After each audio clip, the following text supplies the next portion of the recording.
Golden State Media Concepts Sci-Fi Podcast. Together we dive into the world of sci-fi and science fiction. From episodes of Star Trek, Star Wars, to The Walking Dead, Resident Evil, all the hot new science fiction movies from the back doors of Marvel or DC. The Golden State Media Concepts Sci-Fi Podcast. You'll never look at science fiction the same way again.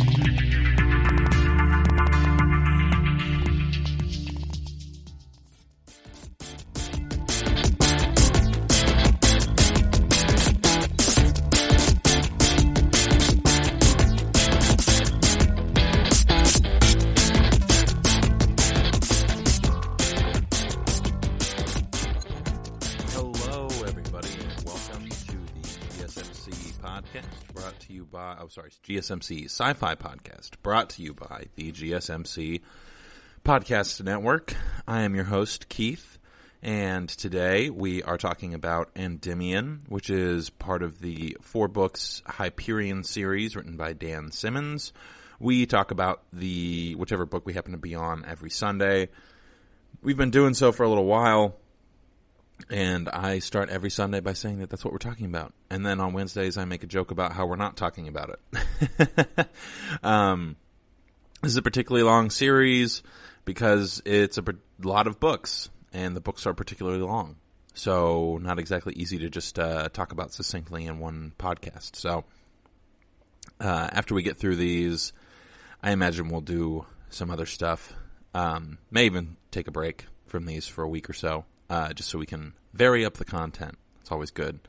They say what variety is the spice of life. So, we'll just jump right in. Last week we did a big, long summary episode on everything that's happened thus far in the Hyperion series because I felt like it was important to do so. Always good to, I guess, kind of encapsulate what it is that you were talking about.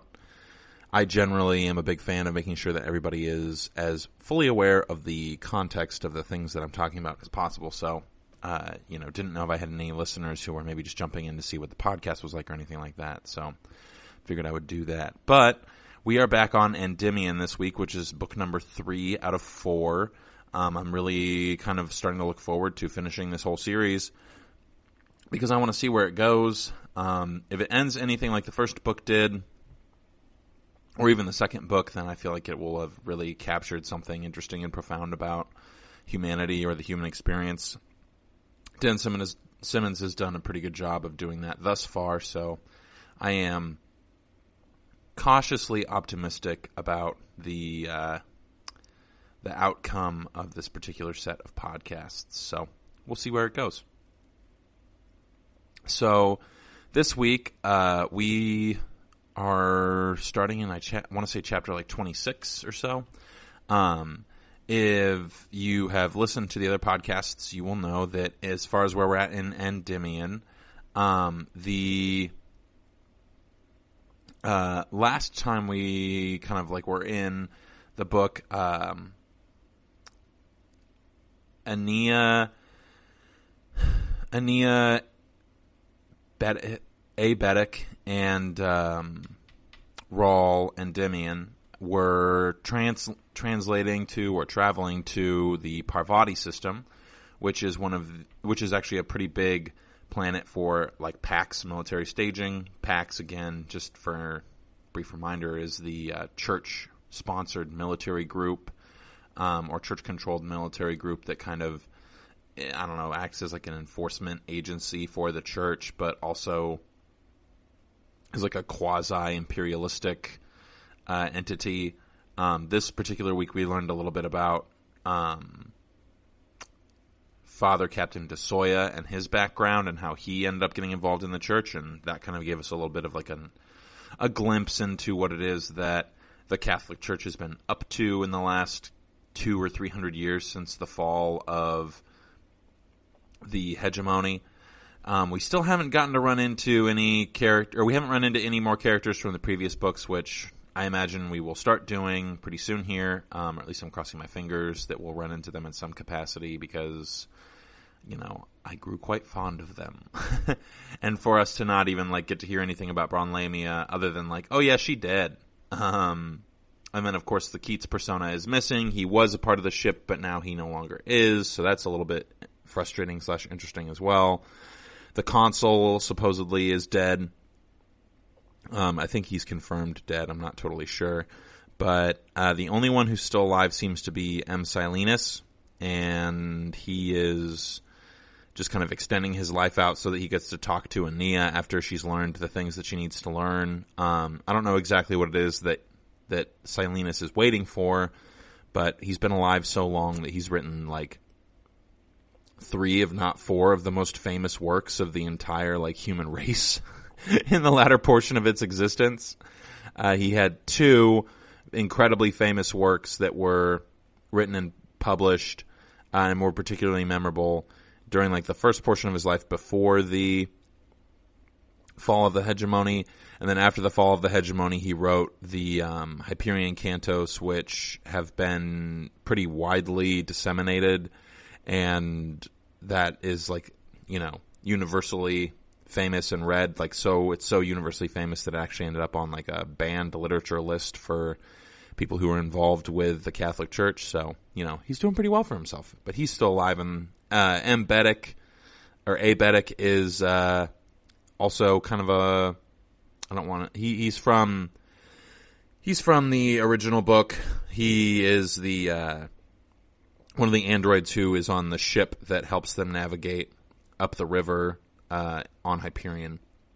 Lots of rivers in these books, which is probably some sort of biblical reference, if I had to guess. In the second book, there were a lot of John the Baptist references, so that's probably part of it.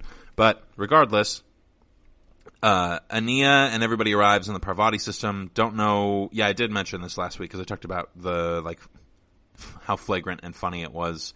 That it was so flagrant that Aeneas was so cool with the guy who fell into their engine trail and died. But basically, they escape the Pax ship, and we pick up on Father de Soya, who has managed to arrive at the Renaissance Vector prior to, substantially prior to Aeneas arriving there.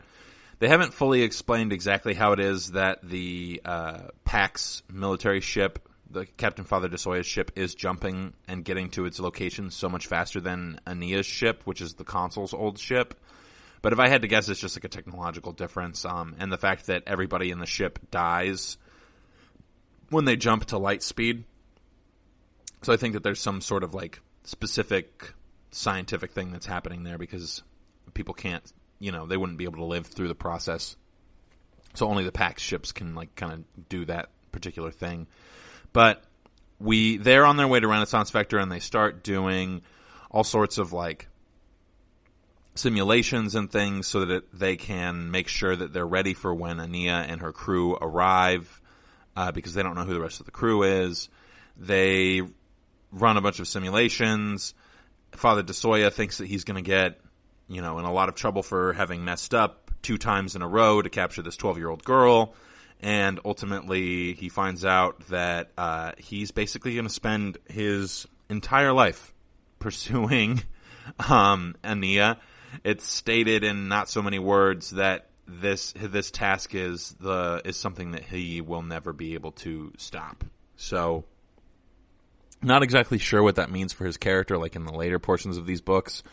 But Aeneas did mention specifically that the Pax military group had been following her for the entire time that she was able to see the future. So I don't foresee Father de Soya being a not antagonistic character at all times, though based on current developments in the book, which we'll get to, he's kind of a non-threat right now, at least.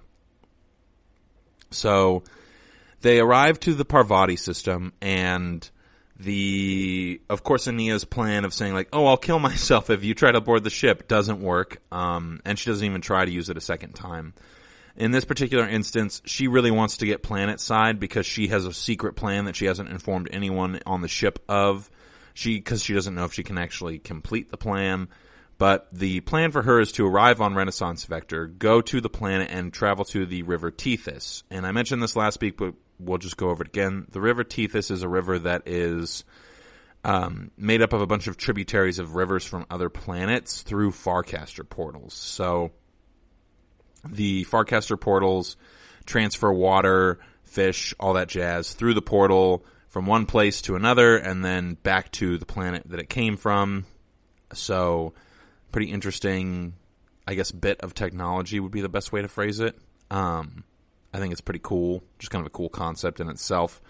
And it happens to be the closest Farcaster portal that's still standing because all the other ones were, or most of the other Farcaster portals were destroyed by blowing up their fusion cores.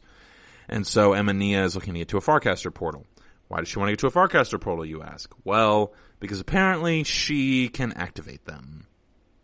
If I had to guess, when the original hegemony destroyed most of the Farcaster portals, it weakened the grip that the Technocore had on, like, the hegemony and on humanity, like, in general, pretty substantially. But it didn't completely destroy them. Nia has made it clear that she communicates with the Technocore regularly.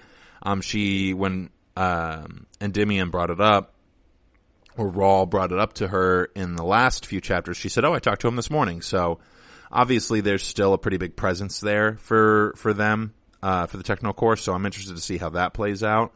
But if I had to guess, the Technocore gives permission to certain individuals. In this particular case, I think it's only Nia right now, to use the Farcaster portals by kind of activating them because the framework still exists. So I think that there's still something like some sort of way by which they can be activated. And because of Ania's association with both being human and part of the Technocore, because she is born of a cybrid and a human being, and she communicated with that cybrid in the womb, I think that there's some sort of aspect of her that is just like able to activate them, or is like chosen by the Technocore to allow them to activate for her, or some sort of like God thing happening. Wouldn't be surprised if it was just something that isn't explainable. That seems to be a good or a pretty common Dan Simmons storytelling technique. Like, this doesn't make sense. Yeah, I know it's not supposed to. God kind of seems to be some of the way that he explains things. Like when the fat line transmission system goes out in the second book, there's like a voice that comes over it that says like, you guys don't get this anymore. And like there's no explanation as to who says it, but it's either Gladstone or God. And that's the Technocore God or the human God, doesn't really specify. So that's interesting to say the least. But Ania arrives on Renaissance Vector, and all of Father DeSoya's ships are totally ready for it. They're like about to merge their fields with hers, their containment fields for when they're traveling through space, and like stun everybody on the ship. When Ania is like, oh hey, by the way, the AI on this ship is from pre-hegemony, which means that it has a biological element to it. So if you just stun the whole ship, you'll kill the AI, which would mean I would die. And I'm not even going to do it myself. You guys will do it. And so, of course, DeSoya is like, no, we can't let that happen. So he pulls off his ships and lets her land and gives her specific instructions as to where she'll land. And so she flies down, and they're looking for the Farcaster portal. And they find it, of course, and she decides to fly the ship towards it. And as she's flying the ship towards it, Father DeSoya goes, wait, hold up, that's a Farcaster portal. If she's flying towards it, she can probably use it. So we're just going to blow that entire area to smithereens. And in addition to that, the ship that Ania has, because of the fusion drive that it's using, could kill millions of people. It's basically like, you know, a nuclear bomb times 20 floating above the top of this like this densely populated city. And so that's dangerous, and he doesn't know, because they don't know what it is Ania's motivations are. Like, the Shrike appeared when she first came out of her little time of being, I guess, away from everything is the best way to put it. So so they don't know what's going to happen with her. So they are just worried about that in general. And so she flies towards the portal, and Father DeSoya decides to try to shoot her ship down, and fails, of course. But we don't really find out, like, what happened for a few pages, or not a few pages, just a little bit, because it kind of goes into a description of what is going on with DeSoya immediately after that. So we're going to take a quick commercial break here, come back, and talk some more about Father DeSoya.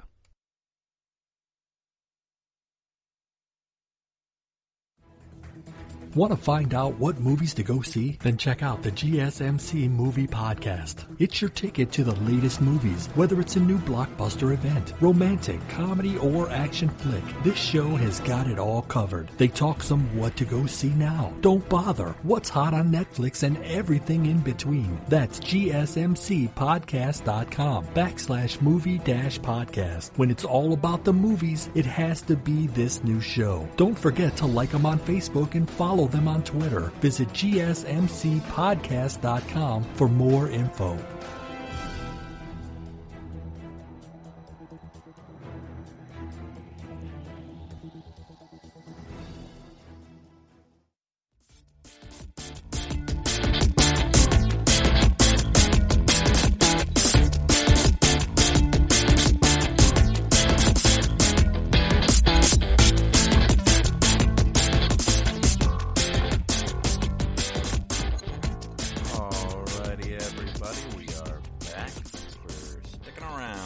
Say that after every break. Right before the break, we were talking about what happened when Ania and crew, that being Rawl and Abetic, are what's the best way to phrase this? Ragtag group of individuals, I guess. I don't know. What happens when they arrive on Hyperion, or not Hyperion, my goodness, I've been reading this book for a long time. When they arrive on Renaissance Vector, and when Father DeSoya realizes that they're going for the Farcaster portal, he decides to try to shoot the ship down, and he does so with great fervor, basically like shooting a weapon that's going to destroy like an entire city block, normally, but because he's shooting it into the water directly at the consul's ship, which Ania and everybody is on, I guess it doesn't do that much damage to the surrounding area, but they're using the Farcaster portal as a bridge, so they have to, like, vacate the bridge, of course. So, yeah, kind of a big deal. But regardless, they try to shoot the ship down, and they blow everything up in the area. They start looking around, and they're like, okay, well, is the ship just vaporized because that's the kind of power we pointed at it, or is it just gone through the Farcaster portal, which doesn't seem likely because the Farcaster portal has been inactive for 300 years, which is a pretty long time. But as you guessed, Ania and crew do get to go through the Farcaster portal. You know, if their ship got vaporized, the book would kind of be over, so, neither here nor there. But something that I thought was important and very interesting, we finally got a little bit of insight into who Father DeSoya, or Father Captain DeSoya, actually is. And he is, for lack of a better word, I don't know if I'd say lack of a better word. He's a convert to the faith of Universal Catholicism, and we kind of get a little bit of differentiation here between the general Christian sects of the universe. We find out that DeSoya grew up on this kind of like backwater, borderline outback planet that was like not particularly livable, but not so bad that people couldn't live there, obviously, because he did, and he and his family did. And the entire planet was Catholic. But they followed a specific sect of Catholicism that I'm not sure if it exists today. I think there's something similar to it, where they very much venerated and worshipped the Mary, the mother of Jesus, as being kind of like a holy figure in religion, or at least in their particular religion. So they kind of went like a little extracurricular with how holy she is, I guess would be the best way to phrase that. And so they didn't want to participate in Universal Catholicism because Universal Catholicism denounced the sainthood or something along those lines of Mary. So she didn't represent like a divine figure to them, or to the universal Catholicism like they did to them. But then the planet is struck by a plague that they call the Red Death. And they don't go into a ton of detail about it, but basically it's like the Black Plague, but instead of black boils, you get red boils, which just sounds more painful. I feel like if you just change the color on a disease, it suddenly sounds so much worse. Imagine if swine flu had been named blue flu and coronavirus was named red flu, or even like violet flu. Like, you know, I'd be a little bit more scared just based on the thought of my skin turning those colors. But regardless, the Red Death, and the thing about the Red Death was that if you lived for the first 32 hours, you're pretty much guaranteed, like, hey, you're good to go. Your body fought it off. Good for you. Congratulations. You get to continue to stave off death while you pursue purposeful existence. But unfortunately for DeSoya's family, one of his sisters caught it and didn't die, but also didn't heal within 32 hours. So this virus is just like ravaging her immune system and her bodily function, to the point of, I wouldn't say like no return, but like it's definitely really bad. And so, of course, he and his family are not thrilled about that, and they're hopeful that they'll be able to find a cure for her. And they're like fighting against converting to universal Catholicism, which is basically the only way that she would get to live, because then they would perform the sacrament of the cruciform on her. So she would basically die of the disease and then be resurrected without having the disease. And so, yeah, but she'd also be immortal. So anyway, the father refuses to do this. And in refusing to do this for a long time, his daughter gets more and more sick. Eventually, she's suffering so much that he's just like, okay, well, she's not going to die. We should just do the cruciform so that she can die and not be in pain anymore and then come back. Because we're not going to kill her, because there's a chance that she could still recover. And so they finally decide to do the cruciform thing, and his sister suddenly dies, but only after the rest of his family had converted to universal Catholicism, because the Catholic Church wouldn't just perform the sacrament on her. Her whole family had to convert in order for her to get the cruciform. So everybody decides to get the cruciform, convert to universal Catholicism, and then while they're in the process of doing that, she dies. And instead of them being like, oh yeah, we'll slap a cruciform on her because it's not that far from death, she experienced brain death, apparently. And so because of that, the Catholic Church says, nah, no go. We're not gonna revive her. It goes against our made-up tenets. I would just love to know the biblical justification that they came up with for that one. And the biblical justification that they have for using the cruciforms. That's a whole discussion in itself. Would using the cruciforms be within... That's a different podcast, which I would love to host. So, yeah, anyway. But regardless of that, she dies, and DeSoya is, of course, distraught. But now that they've all become universal Catholic, his father becomes a devout follower of that religion and proceeds to convert the majority of his planet to that religion. And therefore, DeSoya ends up getting sent off to like military boarding school for boys. His sister goes to become a nun. He had a couple siblings. His other brother also joins the Pax military as well. And we find out that his other brother is also dead. Apparently, if you get vaporized in space, then the cruciform gets vaporized too, so you're really, really dead. So it's not that the cruciform makes you completely immortal. It's just that you're like 95% immortal. So the reason that all of this gets brought up is because DeSoya, in the time period between his first attempted capture on Parvati system and the attempted capture that he is going to make on Renaissance Vector, he has these dreams where Ania is his daughter. And his daughter is Ania, who is in his dreams is acting as his daughter, is guiding him around to the city in Renaissance Vector. Renaissance Vector is the city that his sister was brought to for hospital care prior, so that she could receive the cruciform. Well, she also gave Captain DeSoya's sister gave him this tiny little unicorn statuette. And so in the dreams, DeSoya is saying, like, oh, we just have to get to the hospital because I can save my sister if we get to the hospital. And DeSoya is an adult, and Ania is his daughter in the dream. So she says, okay, we'll go find, your sister in the hospital.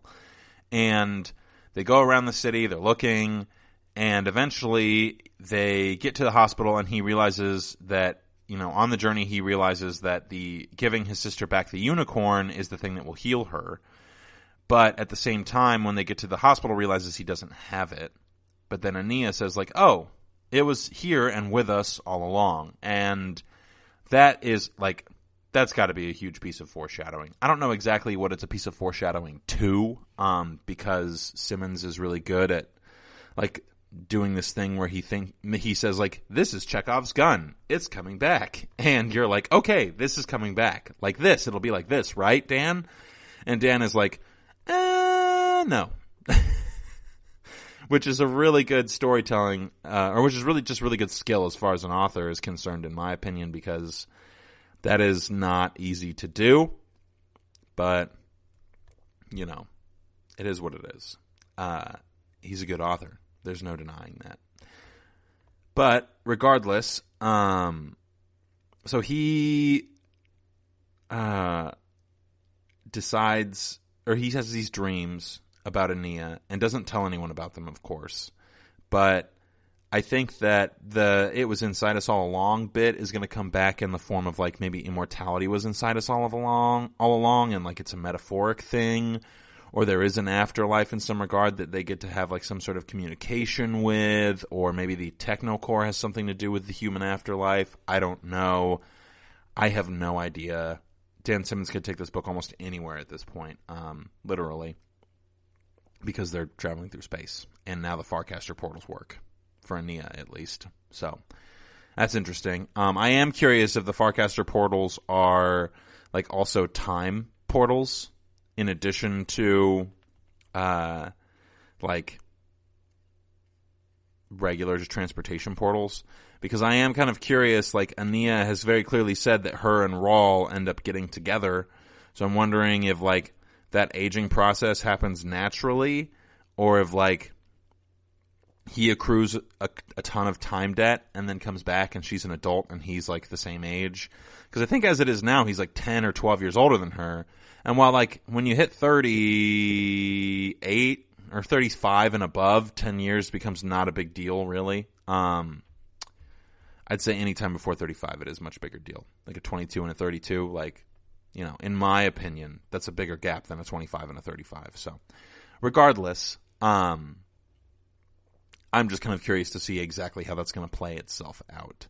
And so I think that it being inside of us all along is going to be kind of like the capability or the power of being human has been inside us all along, and this is meaningful or something. I'm hoping for something that's a little bit more substantial than like a Disney movie or Disney Channel movie ending, but who knows what we're going to get at this point. Dan Simmons could do that and make it like the most profound and beautiful thing I've ever read, and I would have to just kind of eat crow on that one. But I don't know if this particular thing influences DeSoya's decision-making process. According to Simmons, like, it's funny to talk about character motivations when you're not the author, but I think it's kind of fun to just talk about. I don't think that DeSoya is making bad decisions because of the dreams and things that he's having. I do think that they're influencing him in some regard, but I don't know exactly what way that is just yet. But we'll find out relatively quickly. Relatively soon. I'm very positive. Yeah? Yeah. Regardless, Ania escapes, and this causes a big problem for Father DeSoya because he's already failed twice, and so now he's failed 3 times. So he's thinking that he's for sure going to be removed from his post, that someone else is going to get the orders, that he's not going to have he's going to get removed just from the military in general and be kind of like discharged and shamed type of a thing, maybe even excommunicated, because he's really messed up 3 times in a row. And he has this special disc key that basically gives him the ability to have authority over everybody except for the Pope, which is pretty ridiculous. So he does end up getting court-martialed, and we will talk about how that goes for him right after this next quick commercial break. Tired of searching the vast jungle of podcasts? Now listen close and hear this out. There's a podcast network that covers just about everything that you've been searching. Hey! The Golden State Media Concepts Podcast Network is here. Nothing less than a podcast bliss with endless hours of podcast coverage. From news, sports, music, fashion, cooking, entertainment, fantasy, football, and so much more. So stop lurking around and go straight out to the Golden State Media Concepts Podcast Network. Guaranteed to fill that podcast itch. Whatever it may be. Visit us at www.gsmcpodcast.com. Follow us on Facebook and Twitter, and download us on iTunes, SoundCloud, and Google Play.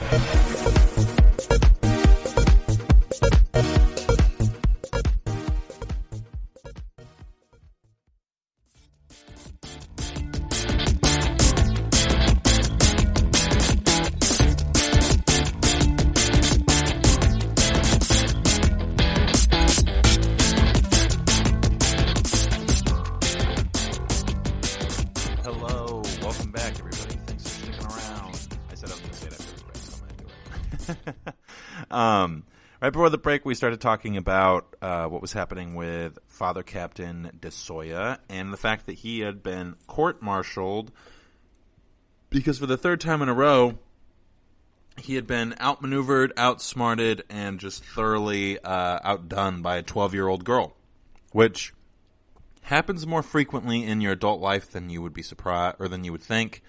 Just go do like an athletic event with preteens or teenagers. I would bet that you'll probably get owned.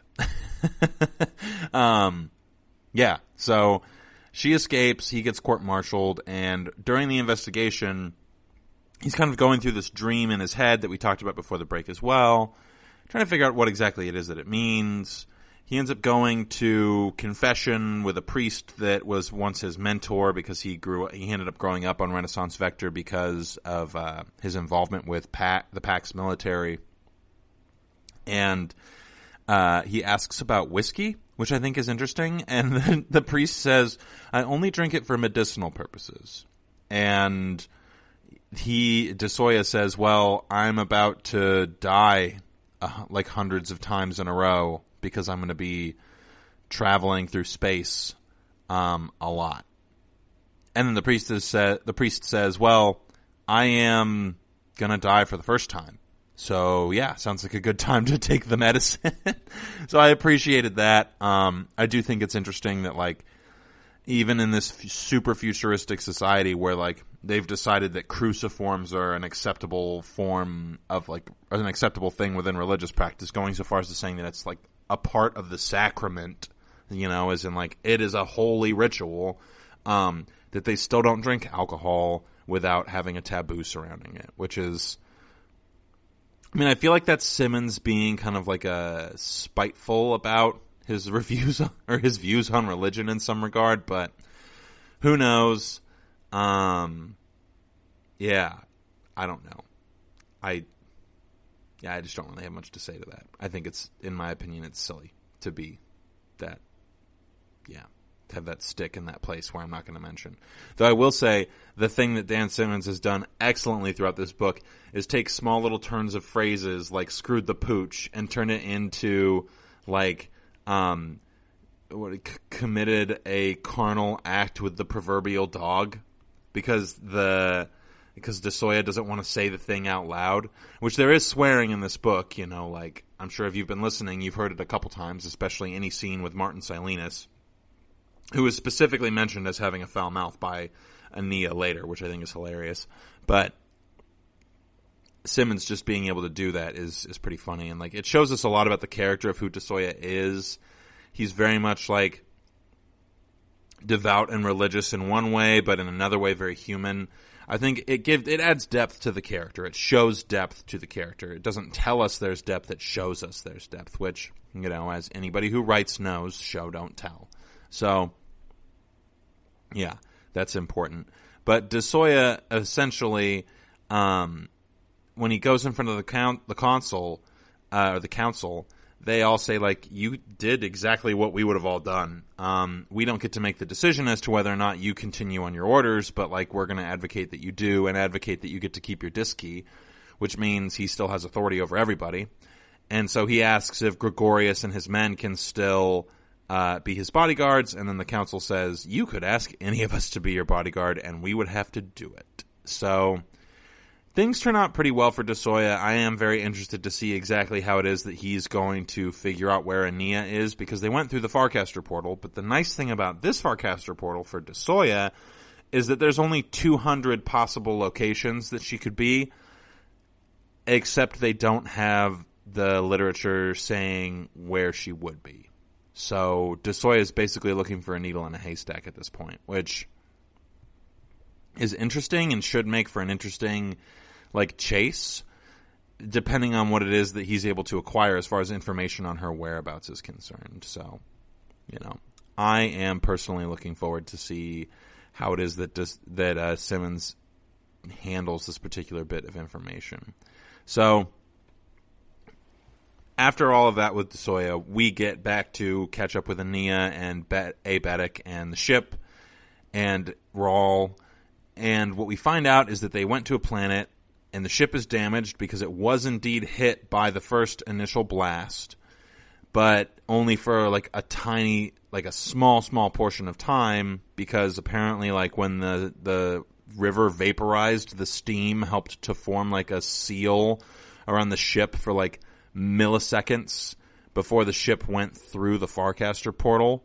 So, yeah, because the ship crashes into the water right in front of the Farcaster portal, but is traveling very fast. And so it basically is, like, traveling into the portal as the lasers are hitting the ground. So because of the steam, they get to make it through, I guess. I don't know. It seems kind of like Simmons just needed an excuse to make it so the ship couldn't fly anymore so that he could write the rest of the novel, because there's a lot of specific aspects of, like, the next leg of their journey that I think are really important and couldn't be done quickly. They had to be done slowly. So the ship makes it through the portal. They find out that there's a bunch of damage. Rawl and Endymion goes through kind of like that claustrophobia feeling that he had when he was flying through the Labyrinth world, which I wouldn't be surprised if he's on a Labyrinth world currently. I'm highly suspicious that is indeed the case. So the ship tells them, you know, it's going to take about 6 months to make these repairs. We find out that the ship can, in fact, make the repairs itself, which is pretty cool. I'm curious as to how that works. Apparently, the ship doesn't need any raw materials. It just reallocates other materials, but we'll see how all that goes. I just want to know, like, are there little, like, tiny fix-em-up robots, or how does that work? I don't know. The ship could be, like, kind of like a living thing in some regard.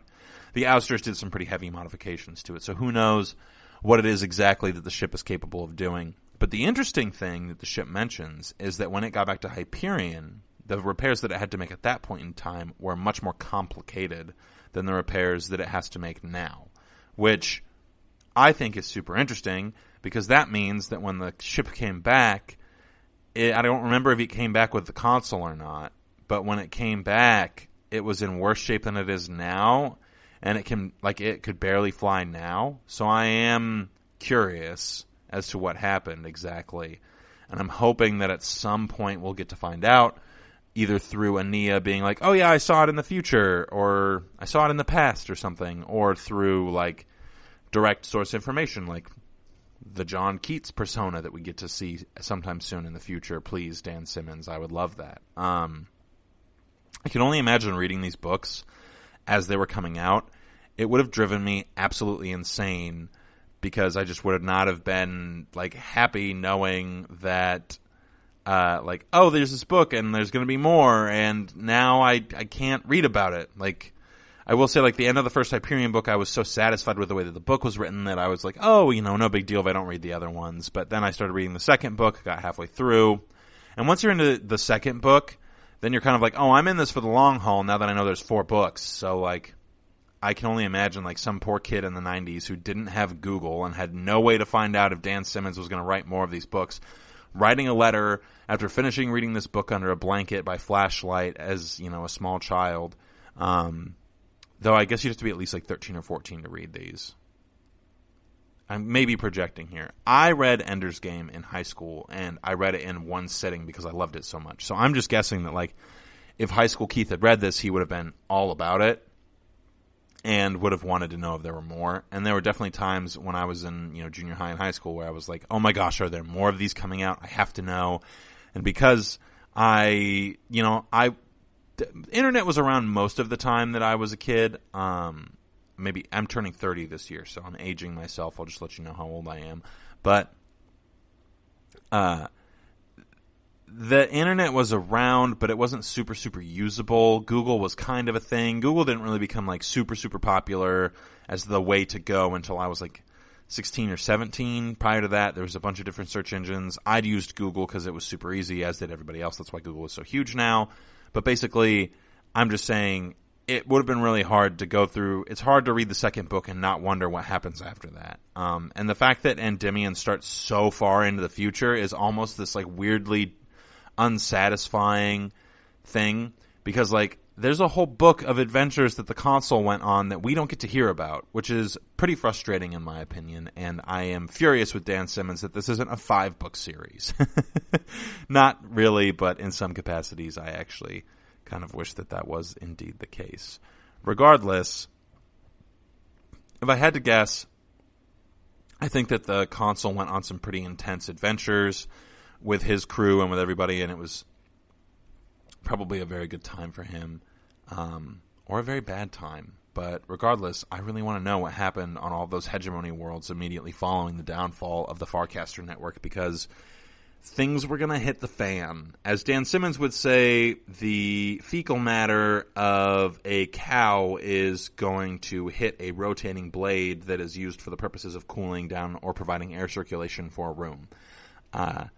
I think there was a meme that did that, Joseph de la Croix, or Croix, I don't remember. It was like basically taking phrases and turning them into like Old English, very complex sentences, which, one of my favorite memes. Not to age myself again, a lot of the people who listen to this podcast have probably seen that, but most people who are 3 to 4 years younger than me never did. So, and I know that from experience because I've asked them, and they're like, what meme? Anyway, I thoroughly enjoyed that particular thing. But regardless, stuff was about to hit the fan when the hegemony collapsed, and the console, it was made pretty clear that he was going to go travel around and like find out what happened and bring information back, even though like they kind of knew the future in some weird way, just not like every aspect of it. It was complicated. Time travel makes things complicated. But what I find weird is that like Ania tells us like small little bits of her dreams, but doesn't give us all of the information on them. And Endymion and the title Endymion itself is reference to like this like very dream heavy, sleep heavy reference type of thing. And I still haven't read Endymion by John Keats, which I should read Hyperion and Endymion by John Keats so that I can like further understand these books. I'll wait until after the books are all over so that I can do that. But regardless, the fact that Ania's not mentioning them to me kind of says that in like some regard it feels like she's dreaming exactly what's going to happen the next day or happen in the moment. And so she's in this constant like lucid dream state of sleep where she's like telling the future simultaneous to like dreaming. I don't know exactly, or like maybe she dreams things into reality. Kind of like a, gosh darn it, the Fantastic Four. Mr. Fantastic and Mrs. Fantastic have a child, and that child ends up being like a reality shaper that's so powerful he actually is like the reason that comic books exist, apparently. I don't know. I haven't read those comic books. There's so much stuff in comic books. Regardless, I have a feeling that might be something that she's doing, and some power that she has because of her connection to the data sphere as well as to the real world.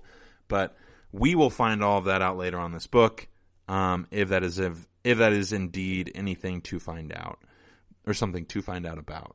But we are going to kind of like finish up talking about these chapters, find out what the world that they landed on is like, and see some surprise guests, I suppose, that they get to run into again. But that'll all be right after this last quick commercial break.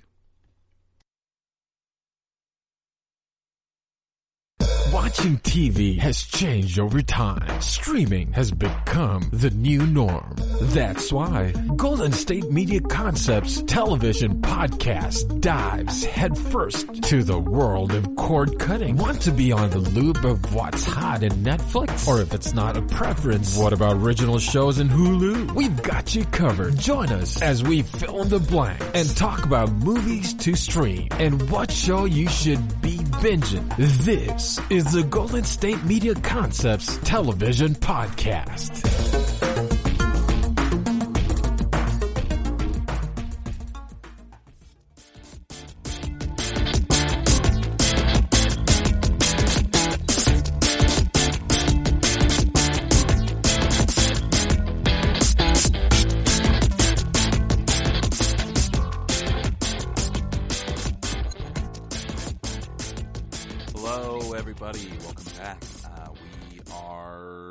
With commercials for this episode. There's no more. Thanks for sticking around until the end of that. Commercials aren't too bad. Mostly we just do advertising for other shows on the podcast or on the network, I think. Those other shows are really great. So definitely check them out if you are looking for other things to listen to. I don't know why you would, because this show's great. We haven't been talking about the same thing every Sunday for like 3 months. No big deal. Regardless, we are finishing up discussion on what happened in the last couple chapters of Endymion. So we're kind of catching up with Ania and Rawl and Abetic and the ship. The ship is kind of its own person in an interesting way, which I definitely appreciate. But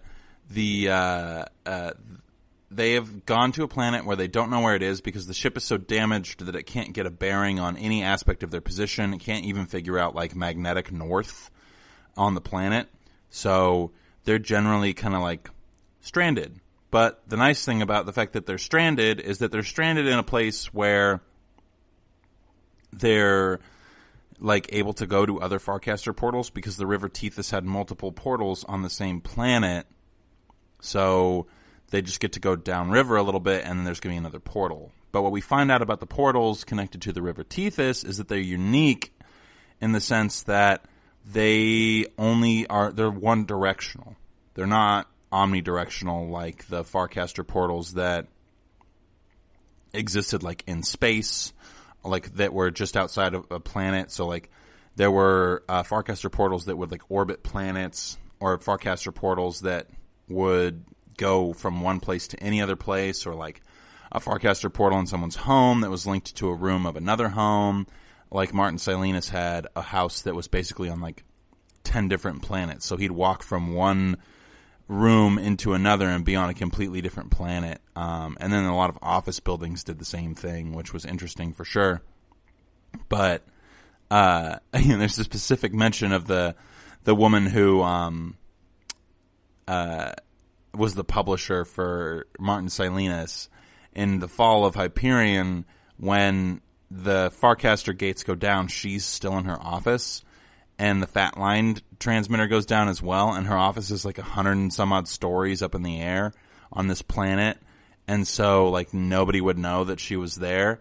And so she can't go in or out of her, or no one can come into her office, and she can't get out of it. And she's stuck like 50 stories up in the air, and she can't call anyone because the only way to call anyone was through Fat Line. So, pretty much she can only go down. And I think the building ends up getting lit on fire because of the fact that she had a Farcaster portal there. So it just doesn't look good for her. But we were generally not supposed to like her as a character. Though I didn't find her as detestable as I think Simmons wanted me to. But that's just because I kind of was like, oh, she's just a capitalist. Like, yeah, in my opinion, there are far more evil things in this world than people who want to make a quick buck. But as someone who's like making a living off of being an author, I'm sure that Simmons would disagree with that idea, because he's like, people should publish things for the sake of publishing art, and if people buy it, then they should buy it. But I don't know. I have a feeling that Simmons had a lot of arguments with his editors in the writing process for this book, because he mentions several times how much Silenus hates them. So I think that's worthy of note, in my own personal opinion. Regardless, they don't know where they are, and so they end up deciding they're going to do a little bit of exploring. There are hover bikes on the ship that are all broken, so they have to take the Hawking mat. And Rawl and Ania decide to go flying downstream just to see how far away the next Farcaster portal is, and to try and decide if they're going to sleep on the ship or camp or go through the Farcaster portal and then come back. But apparently they'd have to go through 20,000 kilometers of overall distance in order to go through the entire River Tethys and get back to where they are now. So I'm not entirely sure exactly what they're going to do as far as that is concerned. Because they travel down, they find the next Farcaster portal, but they realize that there's no inflatable raft, which they were hoping to use to travel on the river. And because they can't carry all of their supplies that they need on the Hawking mat, because it's not powerful enough, and I think it's probably also literally not big enough for the three of them. But regardless, they decide that they're going to go through these Farcaster portals, and they make a joke about how ridiculous it would be for them to do that with a giant ship. And so I just have a feeling that they're going to end up doing it all on a raft, and kind of cross their fingers that they end up back at the ship, which I think is really lame, because I like the ship and I really want to find out what happens with it. I think the AI has a little bit of a personality because it is a pre-Hijira AI, so it has a little bit of, oomph to it. And I know for a fact that I'm attached to it in some capacity, because, it's from the original book. It's one of the first things that you get to learn about. It's in the first chapter of the first book. You see the console on the spaceship. So I for one would be very bummed if it didn't, if it ended up getting destroyed or they abandoned it. But it would just be another part of this story that was ultimately left behind, because I think a big part of this story is that things change, which is not easy for everybody to acknowledge, including myself at times. Regardless, I am interested to see how they handle going through the Farcaster portals, especially considering the cover of the book features the Shrike on a wooden raft with 3 other people. It seems like there might be a correlation there. So, also because the Shrike appears, which is a big deal, because as we all know, the Shrike is a giant murder machine that causes people a lot of pain before they die, and is one of the only things that can manually remove a cruciform. So, fun stuff happening there. But interestingly enough, or regardless, we get to find out how much the Shrike weighs, because you never ask a lady or a deadly killing robot how much it weighs. And apparently it weighs over a metric ton, but it's only 8 or 9 feet tall. So that's pretty gosh darn heavy. Though Abetic does point out that it probably weighs as much as it wants to weigh in different instances, because it's kind of got a demigod thing going for it, which is whatever. But regardless, I found it to be interesting, to say the least, that the Shrike is that dense. I have a feeling that will come into play at some point, probably in the near future, if I had to guess. But regardless, the Shrike appears at the campsite, and Abetic tells Endymion and Ania, and Ania's not worried about it at all, because she says the Shrike can just appear. You want to. Rawl wants to go back to the campsite immediately, and then Abetic says no, don't come back here. We don't know where it is. It was in the ship, and then it was out of the ship, and then it was gone. And so Rawl wants to take Ania back, and then Abetic says well, don't come back. It's not safe. And then Ania points out that clearly the Shrike can do whatever it wants. If it wants to show up and just kill you and take me, then it could do that right now, this second, and you wouldn't be able to stop it in any way. And that is also something that we found out about the Shrike in previous books. So I would say she's generally pretty correct. So they go back to the ship. The ship tells them how much the Shrike weighs. They have no idea why it's there. I have a feeling that it's going to end up being like her bodyguard or like some sort of like oracle type thing.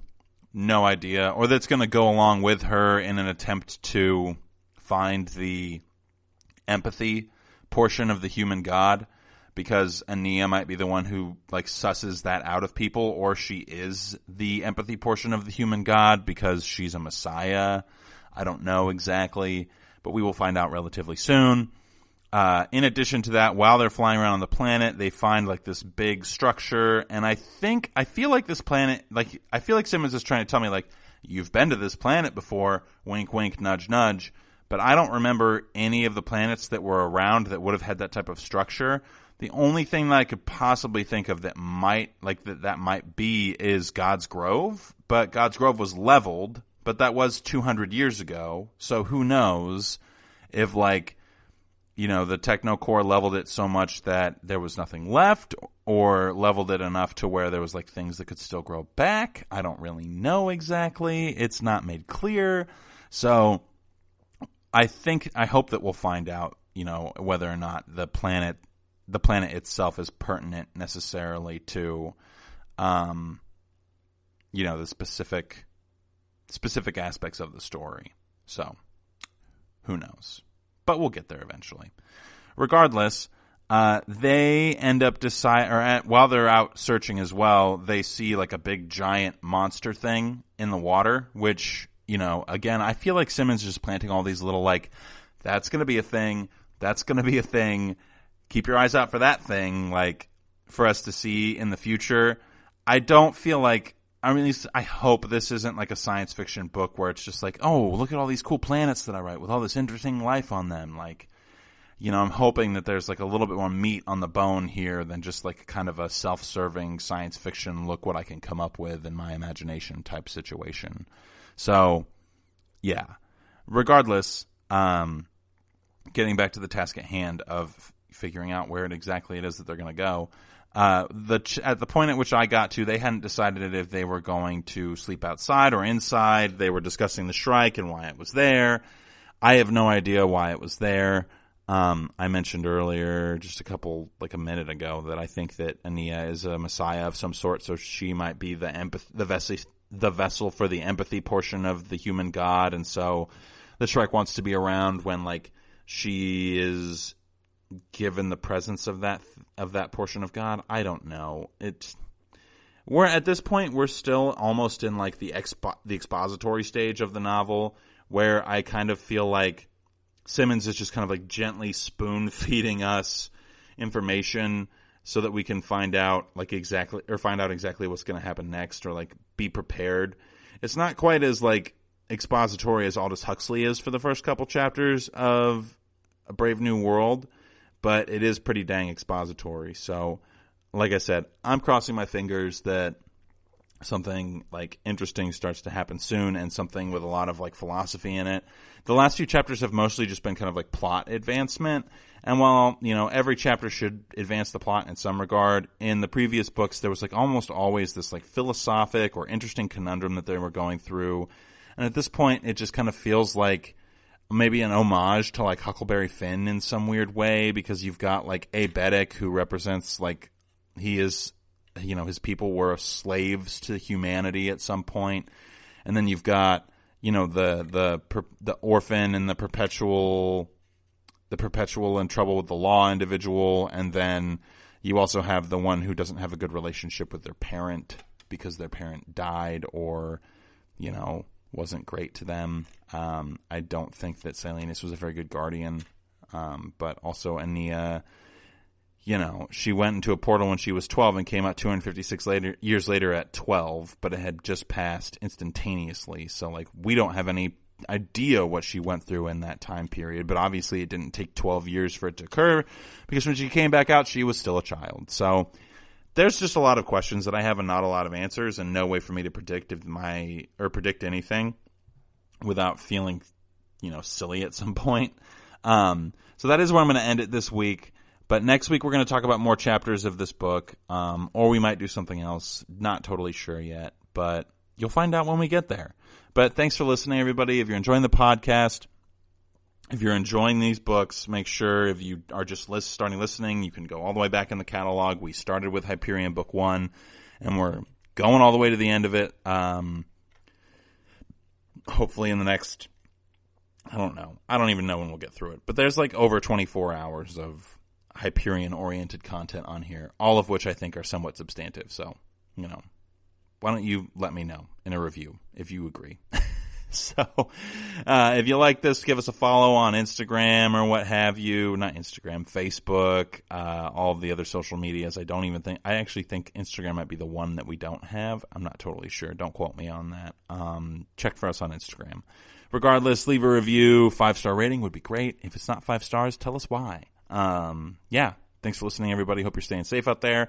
If you're in the California area, I know there are other things, like there was a hurricane that just hit. I hope everybody is safe from that, but there hasn't been much information in the media on it. As you all know, the media has been relatively selective about what it is that they're putting in front of us these days. So hope that everyone was safe and that those hurricanes didn't cause too much damage. But if you're in California, make sure you're staying inside. Air quality is terrible right now. So, yeah. All right, everybody. Thanks for listening, and we will see you on Wednesday. You've been listening to the Golden State Media Concepts Sci-Fi Podcast, part of the Golden State Media Concepts Podcast Network. You can find this show and others like it at www.gsmcpodcast.com. Download our podcast on iTunes, Stitcher, SoundCloud, and Google Play. Just type in GSMC to find all the shows from the Golden State Media Concepts Podcast Network, from movies to music, from sports to entertainment, and even weird news. You can also follow us on Twitter and on Facebook. Thank you, and we hope you have enjoyed today's program.